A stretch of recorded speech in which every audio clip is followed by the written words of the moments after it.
What's up, investors? Just as Jack Ma returns to China, it's time for us to return to Alibaba and see if we can take another fresh look at what's going on here amidst the anticipation of the big breakup and also the end, supposed end of the crackdown from the regulators in China. So first, I'm going to be getting a lot of this information from our Reuters article about the breakup, and then we're going to be using stockanalysis.com to try to figure out if this company is still a buy, if the valuations are fair, if it's a good deal to buy Alibaba still, right after all that has happened. So I'm going to dive first into the article and talk a little bit about the breakup.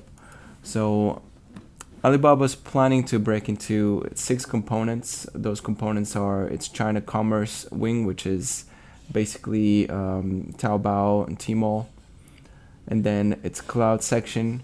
I like this graph because it gives the revenue proportion of each of the wings within Alibaba. So the China commerce is obviously the biggest one. It's at 67.6%, and it's experienced a negative 1% growth year over year. The cloud is almost 10%. It's sitting at 8.9% of total revenue and experienced a growth of 5% year on year. And then the international commerce is 7.7% of the business. Cainiao or Cainiao, I don't know how to pronounce it, but that's basically their logistics arm, and it's sitting at 6.4% of total revenue, and it's experienced the most growth out of all the segments from Alibaba Group, which is 22% year on year. Pretty good. Local commerce consumer services, those are like Elima and like the food delivery and all kinds of stuff like that. So that's experiencing that's 5.7% of the business in revenue terms, and it's experiencing an 11% growth year on year. And then finally, the digital media and entertainment is only 3.5% of the business. And then they have, this is not going to be part of the wings, but during the breakup, but it's just innovation initiatives and others. I mean, this is really, they should just count it towards R&D budget. I don't know why they have to name it that way. Is it because they invest in like little tiny companies, or? Anyways, so that's the breakup. The quote that they have here from Daniel Zhang, which is their current CEO, theirs meaning Alibaba Group's, and the quote says, "The original intention and fundamental purpose of this reform is to make our organization more agile, shorten decision-making links, and respond faster." So apparently he wrote this, end quote. Apparently he wrote this to the staff of the company. And it makes a little bit of sense. I mean, not a little bit. I guess it makes a lot of sense. When we go into the numbers, you'll see how the growth of Alibaba has actually stagnated. Investors once again, called this way in advance before many of us, including myself, were kind of blind to the decline in Alibaba and other e-commerce in China. So I personally kept on trying to buy on the way down, and then I had to cut some losses, made up some losses, then I made some more losses. So it's been a struggle personally from my investor standpoint, from my end. Currently, I don't own any Alibaba. Actually, I do have one call option out a year from now, so hopefully that prints, but I doubt it. But it makes a little bit of sense to break up the company because of its stagnating revenue, as you see. It could allow for, individual kind of growth positioning for each one of these wings. I mean, they can grow within the big conglomerate, right? And obviously it's possible, but I shouldn't have used the word conglomerate within the company. But the thing is, every major decision has to go all the way through the top, and that's just very, it's sluggish to say the least. Okay, so that's the risk that big companies make, is that their ability to move quickly as they grow in size diminishes, and so they need to make up for that somehow. And this is one way to do it. You break the company up, you install a board of directors and a new CEO for each one of the wings, and then Alibaba Group just becomes a holding company, just like Berkshire Hathaway, where the head of the holding company, they just make investments. They either reduce or increase their share of their subsidiaries, or that, they have the freedom to buy and sell new companies, because that's going to be their focus. They have more freedom to do so because that's kind of their job now. They don't have to be boggled down in mundane, individual company to company decisions. And although they'll be losing some synergy between the companies, I think that the ability to grow is going to be unleashed more so than if they were under the same board of directors. So I think this move is good. I think, whether or not it was forced on them by regulators or it was just an individual decision from the top, we don't know. JD has had similar breakups, right? So they didn't get rid of, but they floated their logistics arm. I don't know when, like a year ago or something like that, and that's been doing just fine. JD Logistics is pretty good. China or Kainao is actually delivering, by the way, just a fun fact. This arm of Alibaba that's only 6.4% of total revenue is delivering 70%. No, I'm sorry. Yeah, 70% of all packages delivered in China. All e-commerce packages delivered in China. 70%, 70. And 60% of those are from Alibaba. So let's go into stockanalysis.com because I really want to show you what's been going on with the company from the numbers perspective, which is how I like to look at things. Obviously, it's a little bit, retrospective. What are we going to do? We can't read the numbers in advance until they come out. So everything, extrapolating the numbers forward can be pretty rough. We can look at the trends, but if you know inside knowledge of the company, obviously you're going to do a lot better than most investors. Okay, so we're in here. Currently, it's sitting at 94.56. Let's go to the overview real quick just to see a max chart. The company's back at, prices that it experienced back in 2014, basically, and the share count is roughly the same. So, let's go to quickly to the share count just to give you guys an idea. I like to use quarterly because it gives me a little bit more definition. How about we do annually for this one? So look, the share count is basically the same since 2013. So here it is in quarterly. Shares outstanding. Okay, it's fair. It's basically the same. In fact, they've been buying back shares ever since 2020 when they got that windfall. So let's start, shall we? Revenue. The revenue of Alibaba has completely flatlined. Let me see if you can see this first of all. It looks like we're fine. The revenue from Alibaba completely flatlined. Basically hasn't really grown since 2020. Hasn't really decreased though either. So it's just hovering. It's supposed to be negative 1% year over year for its retail part. So all this growth is basically from the logistics. Furthermore, let's discuss profits. Operating income down. What about net income? Look at net income. Hello? There you go. So net income hit or miss. They've had some negative quarters as of recent days. They haven't had a negative quarter since inception, basically, until March 2021. And then they've had 2 negative quarters ever since. Now, I don't know if that's necessarily a big deal, but I'll show you what is a big deal. Okay, first of all, shares outstanding, we saw that. This is what's a big deal. Look at this chart. All right, I'm going to leave the mouse over here so you can kind of grasp what's happening with the company, okay? We can tell by the gross margin that, as the size of the company grows, the gross margin gets further and further squeezed, and it's only sitting at 33.3% basically. 33.3% at the moment. Back in 2014, when the company was the same price, the gross margin was all the way up at 70%. let's go a little further here into the profit margin. So this is after everything, right? The profit margin for the company, they did not have a negative profit margin until March, and then it's been very thin March 2021, and it's been very thin ever since. Very thin, plus or minus, plus or minus. So the profit margin is definitely diminishing. It seems like the ability of the business to actually earn profits has been hit really hard, and the company has not been the same since 2020. That's a fact. So that's, a bit of a worrying sign here for the company. All right, into the statistics. What we'll find is that the market cap of the company is. Oh, by the way, the financials here, these are in yuan, Chinese yuan, okay, CNY. So don't get it twisted, okay. So make sure that they're not earning $1 billion. I mean, they're not getting $1 billion in revenue in.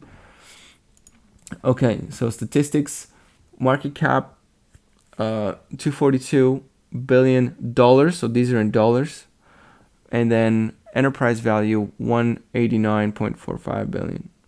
So it tells us they're sitting on some cash, but a lot of the Chinese companies sit on a lot of cash. I'm not sure if they're actually sitting on cash. Somebody please let me know in the comments, or if it's just part of their accounting, because I know that they do accounting quite a bit different in China, and they count things that they shouldn't count. They count like rise in holdings values as profits, and then vice versa when they decline. So there's a lot of weird accounting things in China by Western standards. So make sure that you know all these differences. If you're going to do like a deep dive and going to put a lot of money to work, make sure you do your due diligence. Me personally, I've looked for information on this stuff, and I found out some of the quirks, but I definitely don't know all of them, and I'm still trying to learn. And some sites report them differently. The numbers get mixed up. It's all automated, so it's quite chaotic. I would probably consult with a professional, like China-based accountant that does this for a living if you're going to put some serious cash to work. If not, you can take the risk. Just make sure it's a measured risk. It's a very small percentage of your total net worth or something, so you don't get bit in the back when things turn sour. That's my personal opinion. But so all the metrics actually don't look that undervalued. I mean, price to earnings ratio is 25.35, which is, lower. It's almost as high as Apple. I mean, Apple's like 31 or 2, right? So it's up there with some of the tech giants in the States. So it's not that big of a deal. Price to sales ratio is looking pretty good at 1.92. And with the profit margin that's decreasing, though, that's looking, further and further less appetizing. I don't know how they do their forward price to sales at 0.25. It's ridiculous. Or the forward price to earnings at 9.79, but sure. One thing that's a big selling point, though, for Alibaba currently from these metrics is the price to free cash flow. Now, it's only 8.33. When we look at the price to free cash flow on the big American companies, it's not going to be that appetizing. It's not really nearly as good, and it's a very good metrics for valuing companies. So I really like that. An even better metrics is enterprise value over the same type of data. So EV to earnings is only 17.95, EV to sales 1.5, EV to free cash flow, so EV stands for enterprise value again. EV to free cash flow, it's even more attractive at 6.52. 6.52. Here are the margins. Profit margin is only at 8.35 at the moment. It's a lot better though than some other pure play retailers like JD or VIP shops. Further on the chopping block, return on equity 7.5, return on assets 4.2, return on capital 9.5. They have a ton of employees, not nearly as many actually as JD, maybe half of them. And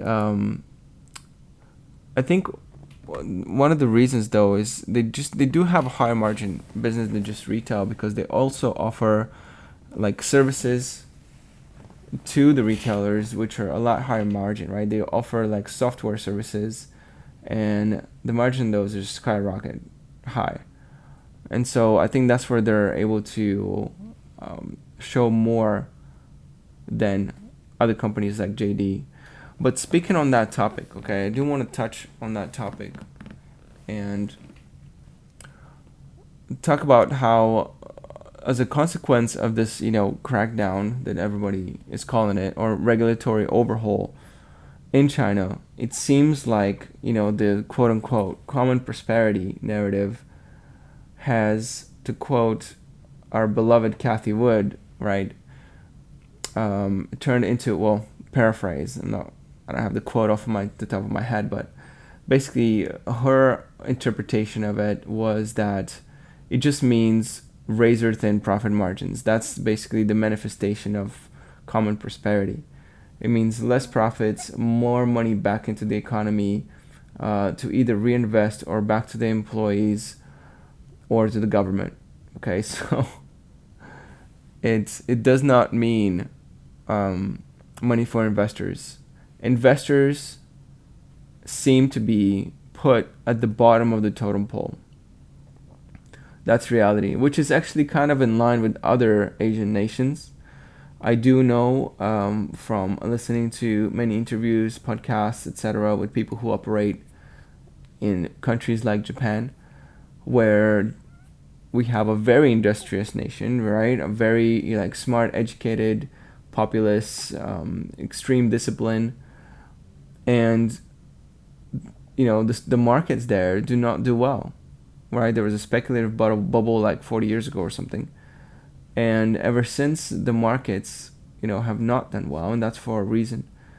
Investors get placed at the bottom, right? Ownership is not looked at as something positive, like entrepreneurship, capitalism. These are not like socially cherished ideas like they are in many parts of the US. So entrepreneurship here is definitely celebrated, here meaning in the States. Nobody, looks down upon you if you decide to do better for yourself and invest. Like, in fact, everybody encourages everybody else to invest. Recently, I rewatched one of my old videos where I talked about countries like Brazil or even Australia, where like very few percent of the general populations actually have an individual broker account. Like Australia, for example, yes, they have, they call their superannuation, which is kind of like a government-sponsored retirement account, which invests in the local stock market and some of the big financial and industrial companies that are based in Australia, so locally based investments. And that works just fine, but I'm talking about individual, like where a regular person will go out, download an application, right, or open up a website and open up a brokerage account, connect their bank to the brokerage account, and not just trade currency, because they're big gamblers down there in Australia. I don't know if you guys knew. Not just trade currencies and do like some forex gains, bro, or like or do certificates for difference, and lever up like 100 times, blow up their account and never return after like 3 months, right? I'm not talking about that. I'm talking about actual investing, like thinking about stocks as businesses, do ownerships, like worry about their portfolios and stuff like that, and do some long-term investing.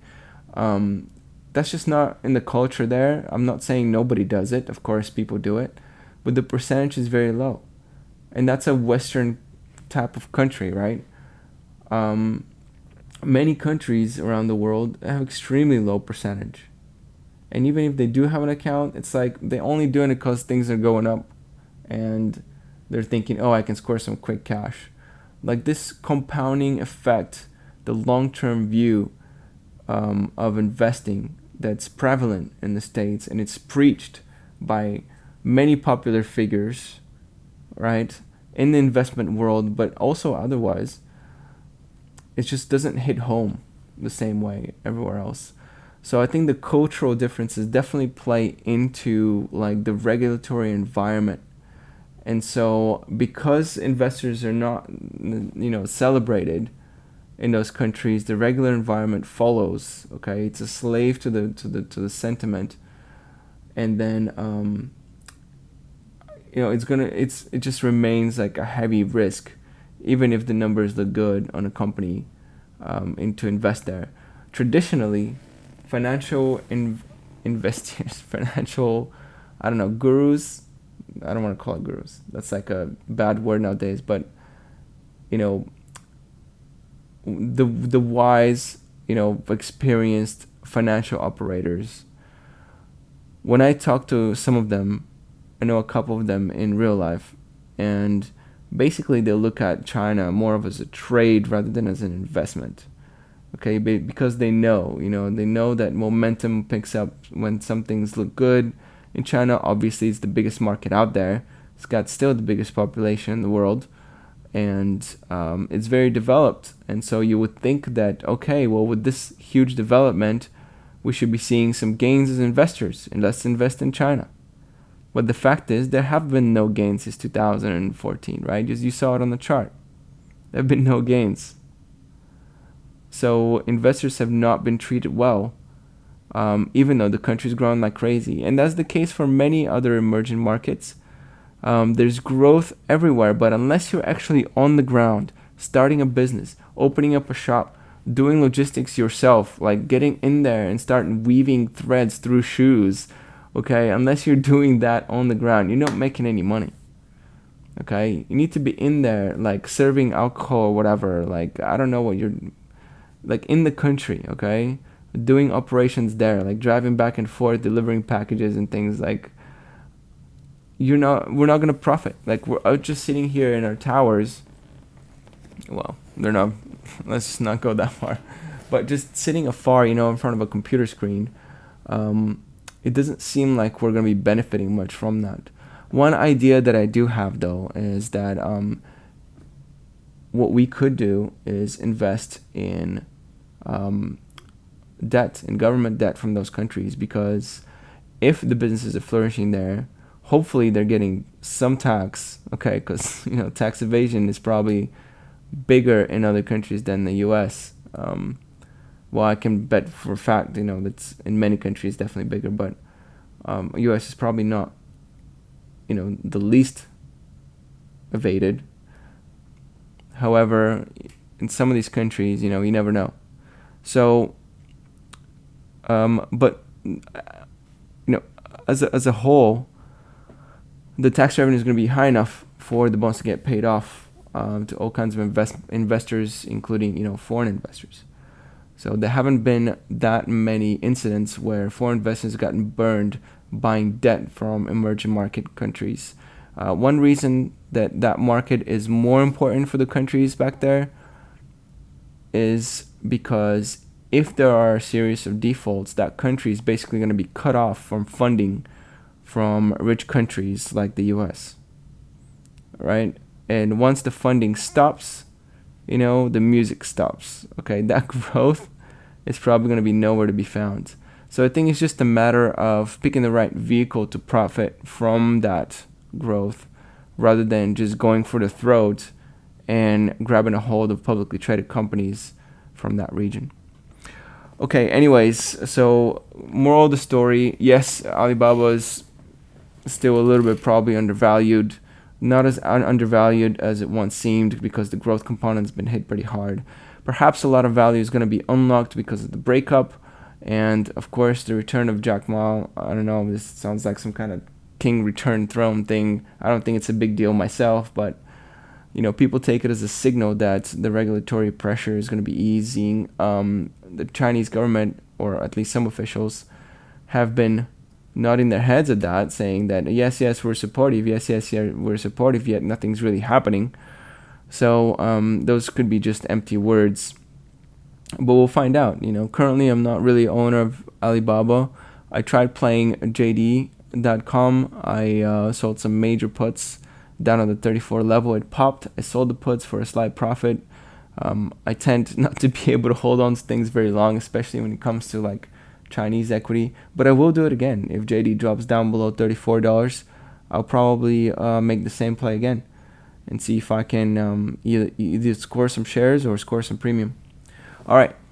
I think I've talked my head off on this topic already. If there's something you want me to cover on these topics, sorry I went into a huge tangent about investing in foreign countries, but I think as investors we kind of need it. Okay, we need a little bit perspective. I definitely need other people's perspective, and hopefully you appreciate mine. So let me know if I missed something or there's a specific topic you want me to talk about, whether it's Alibaba, JD, VIP shops, other commerce, or even, ride sharing, I don't know, Didi, either other company or some kind of aspect that you want me to do some research on. It definitely sheds my opinion anyways, because that's all this is just my perspective, and that's all I can provide. But let me know. All right, I think I'm going to wrap it up now. That's it for now. Peace out.